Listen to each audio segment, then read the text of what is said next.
All right, today we are diving into, well, one of the weirdest and honestly most terrifying 4 days in recent memory. No, I'm not talking about politics or pandemics. We're talking about a rebellion that started right in your laundry basket.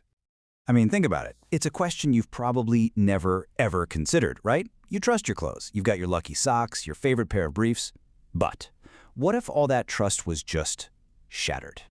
Because that's exactly what happened. For 4 just unbelievable days, humanity, from Seattle all the way to Mumbai, was brought to its knees. And not by some invading army, but by an army of angry, unwashed underwear. So, here's how we're going to break this down. We're going to follow this thing day by day. We'll start with the very first fight in a Seattle laundromat and go all the way to the soapy, sudsy surrender that finally put an end to the madness. It was, no joke, a whirlwind of funk and fury. Okay, so let's set the scene. It all kicked off on November 7th, 2025. Picture this, the Suds and Scuds laundromat in Seattle. Just a totally normal day, people doing their laundry, until it wasn't. It went from mundane to a full-blown biotextile emergency in a heartbeat. Now you might be thinking this was some kind of ghost story, right? Nope. Researchers actually pinpointed a cause, and it's wild.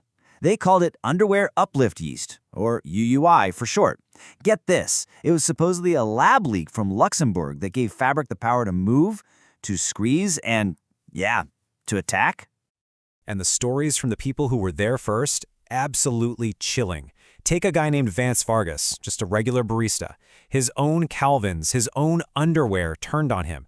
They delivered a message and a punishment at the same time. I mean, this quote really gets to the heart of how bizarre and personal these first attacks were. And this thing escalated fast. We're not talking about just one pair of possessed boxers anymore. Suddenly, 23 people were trapped inside this laundromat. Witnesses, and I'm not making this up, described a literal funk fog filling the room as underwear started flying around. It got so bad, the CDC had to send in their special unit, the Cloth Contagion Crew. But here's the thing about this yeast. It didn't need a passport. By day 2, it had hopped the Atlantic, and the whole uprising started to look very, very different over in Europe. And you can see a clear shift, a real escalation. What happened in Seattle? That was just pure chaos, a big, messy brawl. But in Europe, well, the underwear got organized. They started staging what the media dubbed Drawers Day protests, and they were specifically going after the rich and powerful. This is when we start hearing from some really high-profile victims, like Baroness Beatrice Beaumont. Just try to imagine it. You're at some fancy diplomatic dinner, and your Armani underwear just defects. It literally deserts you to go attack the waiter. The uprising was officially targeting the upper crust.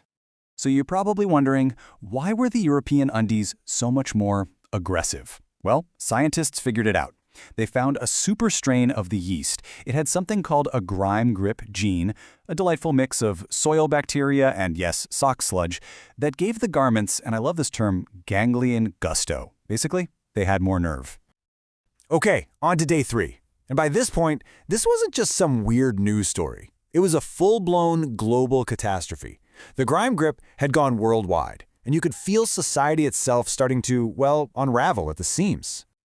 The sheer scale of it is just mind-boggling.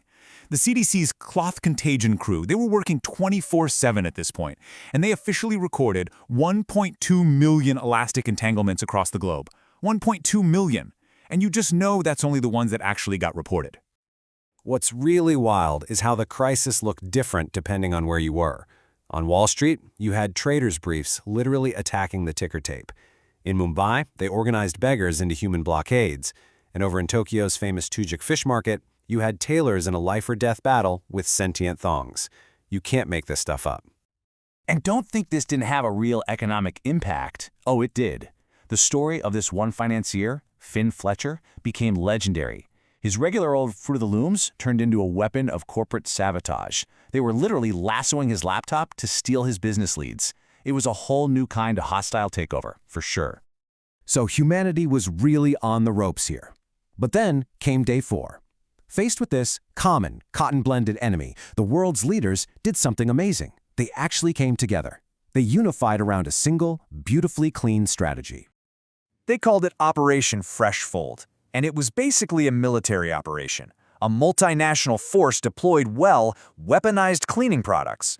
I'm talking missiles loaded with Mr. Clean, drones dropping OxyClean bombs on underwear strongholds. And the result? A massive, sudsy surrender from about 90% of the entire rogue squadron. So, the war was over, but the world was never going to be the same.